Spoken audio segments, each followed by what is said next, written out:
ज्यादातर राज्यों में डबल इंजन की सरकार है। ऊपर भी मोदी जी, नीचे भी मोदी जी, ऊपर भी मोदी जी, नीचे भी योगी जी, ऊपर भी मोदी जी, नीचे भी हेमंत विश्व शर्मा जी, चारों तरफ महामानव की सरकार महोदया। वो तो अवतार भी कहते हैं अपने आप, और उस अवतार की सरकार में घुसपैठ हो जा रही है। 11 साल से हिंदुस्तान के अगर किसी कोने में अवैध घुसपैठिया है, अवैध रूप से कोई नागरिक रह रहा है, तो उसके लिए सीधे तौर पे भारतीय जनता पार्टी की सरकार और प्रधानमंत्री नरेंद्र मोदी जिम्मेदार है। लेकिन मुझे लगता है आजकल पूरा का पूरा गृह मंत्रालय सुपरमैन की पिक्चर देख रहा है। पूरे भाजपाई सुपरमैन की पिक्चर देख रहे हैं। और कैसे देख रहे हैं? बंगाल में 50 किलोमीटर की सुरक्षा बीएसएफ के पास है। एक बांग्लादेशी खड़ा होता है, उस बॉर्डर पे खड़ा होता है जहां बीएसएफ होती है, जहां गृह मंत्रालय होता है, छलांग लगाता है वो व्यक्ति, 50 किलोमीटर छलांग मार के सीधे ममता जी के पास पहुंच जाता है। कहते ममता जी आधार कार्ड दे दीजिए। धन्यवाद महोदय, आपने मुझे इस अति महत्वपूर्ण बिल पर अपनी बात कहने का मौका दिया। मैं सरकार का पक्ष सुन रहा था और उनकी चिंताओं को सुन रहा था और इस बिल का मकसद जो उन्होंने बताया वो सुन रहा था। निश्चित रूप से महोदया, भारत की सुरक्षा सर्वोपरि है। राष्ट्र की सुरक्षा से किसी भी प्रकार का कोई समझौता नहीं होना चाहिए। देश के अंदर किसी को भी अवैध तरीके से घुसपैठ करने की इजाजत नहीं होनी चाहिए। देश के अंदर कहीं भी अवैध घुसपैठिया नहीं होना चाहिए। लेकिन पिछले 11 साल से इस देश के अंदर आपकी सरकार है। ज्यादातर राज्यों में डबल इंजन की सरकार है। डबल इंजन की सरकार है। ऊपर भी मोदी जी, नीचे भी मोदी जी, ऊपर भी मोदी जी, नीचे भी योगी जी, ऊपर भी मोदी जी, नीचे भी हेमंत विश्व शर्मा जी, चारों तरफ महामानव की सरकार महोदया, महामानव की सरकार। वो तो अवतार भी कहते हैं अपने आप को, और उस अवतार की सरकार में घुसपैठ हो जा रही है। 11 साल से हिंदुस्तान के अगर किसी कोने में अवैध घुसपैठिया है, अवैध रूप से कोई नागरिक रह रहा है, तो उसके लिए सीधे तौर पे भारतीय जनता पार्टी की सरकार और प्रधानमंत्री नरेंद्र मोदी जिम्मेदार है, कोई दूसरा जिम्मेदार नहीं है। बॉर्डर की सुरक्षा महोदया किसके पास है? बॉर्डर की सुरक्षा गृह मंत्रालय के पास है। बीएसएफ लगी हुई है वहां पे। चीन घुसपैठ कर रहा है। हम लोग चिल्लाते हैं, बोलते हैं, आपको उसके बारे में बोलने की फुर्सत नहीं। गलवान घाटी में हमारे 20 जवान शहीद हो गए, लेकिन शर्म आती है उस चीन के साथ आपने अपना व्यापार बढ़ाने का काम किया है, हिंदुस्तान का रुपया उन तक पहुंचाने का काम किया है। देश के बॉर्डर की सुरक्षा आपके जिम्मे है। मैं बड़ा हास्यास्पद तर्क सुन रहा था, बहुत ही हास्यास्पद तर्क। यहां टीएमसी के हमारे मित्र बैठे हुए हैं, कह रहे थे बॉर्डर लगा हुआ है बंगाल के साथ, बॉर्डर लगा हुआ है आसाम के साथ, त्रिपुरा के साथ। उस समय कांग्रेस की सरकार थी, टीएमसी की सरकार थी, फला थी, डिमका थी। आधार कार्ड बन गया। आधार कार्ड बन गया, इसलिए उसी आधार कार्ड ने सब गड़बड़ कर दिया।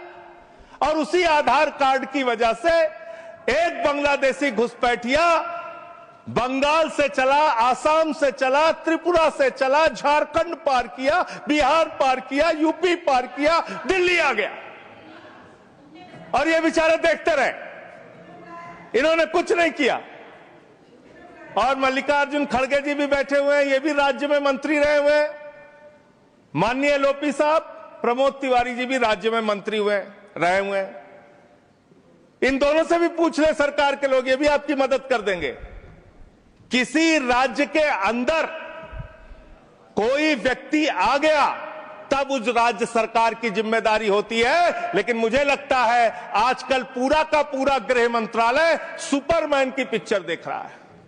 पूरे भाजपाई सुपरमैन की पिक्चर देख रहे हैं। और कैसे देख रहे हैं? 50 किलोमीटर की सुरक्षा बीएसएफ के पास है। बंगाल में 50 किलोमीटर की सुरक्षा बीएसएफ के पास है। एक बांग्लादेशी खड़ा होता है, उस बॉर्डर पे खड़ा होता है जहां बीएसएफ होती है, जहां गृह मंत्रालय होता है, छलांग लगाता है वो व्यक्ति, 50 किलोमीटर छलांग मार के सीधे ममता जी के पास पहुंच जाता है। कहते ममता जी आधार कार्ड दे दीजिए। ये हो रहा है क्या? 50 किलोमीटर आप नहीं रोक पा रहे, अपनी नाकामी आप नहीं बता रहे। आसाम के अंदर, त्रिपुरा के अंदर, बंगाल के अंदर जो बॉर्डर है वो आपके जिम्मे है और उसकी सुरक्षा के साथ खिलवाड़ आपने किया है, गृह मंत्रालय ने किया है, भारतीय जनता पार्टी की सरकार ने किया है। आप अपने दोस्त राज्य सरकारों के ऊपर मरते हैं। अरे आधार कार्ड तो तब आदमी मांगेगा जब राज्य की सीमा में घुसेगा। जब 50 किलोमीटर सीमा की सुरक्षा आपके जिम्मे है तो आप क्या कर रहे थे? आपकी सरकार क्या कर रही थी? और वो बांग्लादेशी सुपरमैन है, वो सीधे 50 किलोमीटर फांद के आएगा, सीधे पहुंच जाएगा 50 किलोमीटर के बाद ममता जी के पास, हमें आधार कार्ड दो। ये कैसा तर्क है? ये कैसा तर्क है? और आपने कहा भारत के अंदर कोई भी नागरिक अवैध पासपोर्ट, अवैध वीजा लेके नहीं रह सकता। लेकिन मैं दूसरी बात आपसे पूछना चाहता हूं, इसका मैं समर्थन करता हूं, बिल्कुल नहीं रह सकता। लेकिन जो हिंदुस्तान के डकैत आज विदेशों में बैठ के हमको चिढ़ाने का काम कर रहे हैं, जिन्होंने हमारी बैंकों को लूटा है, जिन्होंने आम आदमी का पैसा लूटा है, वो 20,000 करोड़ की लूट करने वाला नीरव मोदी और मेहुल चौकसी कई वर्षों से हिंदुस्तान छोड़ के बाहर बैठा हुआ है, चिढ़ा रहा है इस देश को। उस डकैत को आप पकड़ के अब तक क्यों नहीं ला पाए? जवाब दीजिए, क्यों नहीं इसका पासपोर्ट जब्त किया आपने? ललित मोदी आपका दोस्त, आपके नेताओं ने उसको भगाया हिंदुस्तान से। 3,000 करोड़ रुपए हिंदुस्तान की बैंकों का लूट के विदेशों में बैठा हुआ है, क्यों नहीं आज तक आप उसको वापस ले पाए? विजय माल्या 9,000 करोड़ रुपए हिंदुस्तान का लूट के, हिंदुस्तान के बैंकों का लूट के, हिंदुस्तान के आम आदमी का पैसा लूट के 9,000 करोड़ रुपए विजय माल्या विदेशों में बैठा हुआ है, आपको चिढ़ाता रहता है। तिहाड़ जेल की विषय पे ही बोल रहा हूं महोदया, विषय पे ही बोल रहा हूं, विषय पे इन्हीं लोगों से सीखा है, इन्हीं लोगों से सीखा है महोदया। वो Vijay Mallya, I am not yielding sir, I am not yielding madam, I am not yielding. मंत्री जी को बोलने तब दिया जाए जब मैं यील्ड कर रहा हूं। आई एम नॉट यील्डिंग मैडम। अगर बिल से बाहर ही बोल रहे हैं तो बिल से बाहर भी सुनने के लिए तैयार रहे। एकदम ठीक है, जब आपका मौका आएगा आप बोलिएगा। महोदया, हम लोगों ने टीवी चैनल पे खबर देखी, विजय माल्या आएगा, तिहाड़ के बैरक में रहेगा, यहां पे उसका रोका जाएगा, यहां उसको सजा दी जाएगी। टीवी चैनल वाले खबर चला रहे थे और ये लोग भी बोल रहे थे विजय माल्या को लाएंगे। 9,000 करोड़ रुपए की लूट करने वाला विजय माल्या आज विदेशों में बैठ के चिढ़ा रहा है। और एक ललित मोदी है, उसने कौन से देश की, संजय रावत जी, मुझे तो नाम में भूल गया,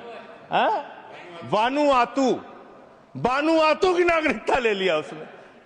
उसने कहा 1 करोड़ रुपए जमा करो, बानुआतू चलो, बानुआतू चला गया। अरे हिंदुस्तान, नितिन संदेशरा 6,000 करोड़ रुपए हिंदुस्तान का लूट के विदेशों में बैठा हुआ है, आपको चिढ़ा रहा है। और महोदया, मैं इस सदन का सम्मानित सदस्य हूं, देश के सर्वोच्च सदन का सदस्य हूं, बड़े दुख और पीड़ा के साथ आपके साथ कह रहा हूं कि इन बेईमानों का, जिन्होंने हिंदुस्तान की जनता के बैंकों में डकैती डालने का काम किया, उनको आज विदेशों में बैठा के मौज करा रहे हैं ये लोग। और मेरा पासपोर्ट जब्त है, मेरा पासपोर्ट जब्त है। क्या मैं हिंदुस्तान का नागरिक नहीं? क्या मैं इस सर्वोच्च सदन का सदस्य नहीं?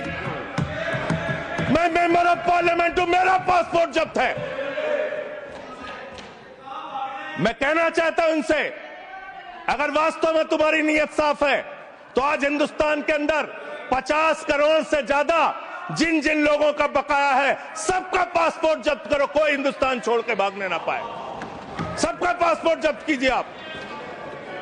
आप अनावश्यक बातें करते हैं। 11 साल से आपकी राज्यों में सरकार, 11 साल से आपकी केंद्र में सरकार, और बांग्लादेशी घुसपैठिया आप नंबर नहीं बता पाते कितने भगाए आपने? आज बताइए कितने लोगों को आपने भगाया, कितने बांग्लादेशी घुसपैठियों को आपने हिंदुस्तान से भगाया 11 साल के अंदर? खाली राजनीति करते हैं। बंगाल का चुनाव आ रहा है, राजनीति शुरू। बिहार का चुनाव आ रहा है, राजनीति शुरू। अरे इससे ऊपर भी जाओ। और इन्होंने कितना बड़ा पाप किया वो भी बता रहा हूं, पूरे देश को सुनना चाहिए कितना बड़ा पाप किया इन्होंने। पंजाब के अंदर जो सीमा थी बीएसएफ के देखरेख में, उसको इन्होंने बढ़ा दिया, 50 किलोमीटर तक कर दिया। इसके साथ साथ इन्होंने tycoon profited after India relaxed border security rules for energy park. Energy park बनाने के लिए पाकिस्तान की सीमा में, गुजरात के अंदर भारत की सुरक्षा कानूनों में रिलैक्स देने का काम इस अपराध इस सरकार ने किया है। अपने एक दोस्त को एनर्जी पार्क का ठेका देने के लिए, उसका फायदा पहुंचाने के लिए, उसका धंधा कराने के लिए, देश की सुरक्षा के साथ अपने दोस्त को फायदा पहुंचाने के लिए, अडानी को फायदा पहुंचाने के लिए आपने बॉर्डर की सुरक्षा पे, वहां के कानूनों पे रिलैक्स देने का काम किया। कितने शर्म की बात है, कितने शर्म की बात है। एक दोस्त के लिए देश की सुरक्षा के साथ आप समझौता करते हैं। आप बोलेंगे आप वो लोग हैं जिन्होंने हमारे भारत के नागरिकों का अपमान किया। अमेरिका ने 144 करोड़ की आबादी वाला हिंदुस्तान, दुनिया का सबसे बड़ा लोकतंत्र हिंदुस्तान, दुनिया में भारत की बात जब आती है तो राष्ट्रपिता महात्मा गांधी से हमारी पहचान, भारत की बात जब आती है तो गौतम बुद्ध से हमारी पहचान, बाबा साहब डॉक्टर भीमराव अंबेडकर के संविधान से हमारी पहचान। लेकिन मुझे शर्म आती है कि हमारे नागरिकों को अमेरिका ने हाथ में हथकड़ी, पैरों में बेड़ी बांध के हिंदुस्तान की धरती पे पहुंचाया और आपको शर्म नहीं आई। आप हंस रहे थे, आप मजाक उड़ा रहे थे हमारे नागरिकों का। और हिंदुस्तान के अंदर जो हमारे नागरिक लाए गए अमृतसर के अंदर, उनको हथकड़ियां बांध करके जब उतारा गया, मान्यवर महोदया, जब उनको उतारा गया तो प्रधानमंत्री भी वहां उस वक्त थे, लेकिन उन्होंने सवाल नहीं खड़ा किया। जब उनको यहां उतारा गया, उसके बाद उनको कैदियों के वैन में बैठा के हरियाणा छोड़ा गया।